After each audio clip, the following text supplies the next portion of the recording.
জাপানের টোকিও শহরে শুরু হয়েছে চেরি ফুল দেখার ঐতিহ্যবাহী হনামি মৌসুম। বসন্ত এলেই শহরের বিভিন্ন স্থানে সাদা গোলাপি ফুলে ঢেকে যায় গাছ, আর সেই সৌন্দর্য দেখতে ভিড় জমায় পর্যটক ও স্থানীয়রা। বিশেষ করে মেগুরো নদীর তীরে এই দৃশ্য হয়ে ওঠে আরও আকর্ষণীয়। এই সৌন্দর্য উপভোগে অনেকে বেছে নিচ্ছেন নদী ভ্রমণ। ছোট নৌযানে করে যাত্রীরা প্রায় 1 ঘন্টায় মেগুরো নদীর 2 তীরের চেরি ফুল উপভোগ করছেন। নদী ভ্রমণে অংশ নেওয়া এসব পর্যটকদের মধ্যে উচ্ছ্বাস চোখে পড়ার মতো। কেউ মোবাইলে ছবি তুলছেন, কেউ আবার শান্তভাবে প্রকৃতি উপভোগ করছেন। আবহাওয়া আর চেরি ফুল উপভোগ করার জন্য এটি সত্যিই একটি দারুণ উপায়।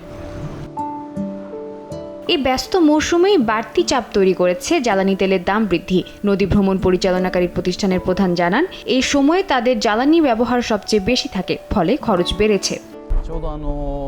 এটাই আমাদের বছরের সবচেয়ে ব্যস্ত সময়। চেরি ফুলের মৌসুম শুরুর ঠিক আগে অপরিশোধিত তেলের দাম বেড়ে গেছে, যা আমাদের জন্য বড় ধাক্কা। এই সময়ে আমাদের জ্বালানি ব্যবহার সবচেয়ে বেশি থাকে, তাই খরচের চাপও বেড়েছে।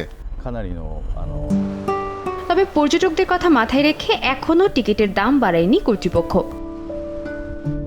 সাদিয়া তাসনিম, সময় সংবাদ।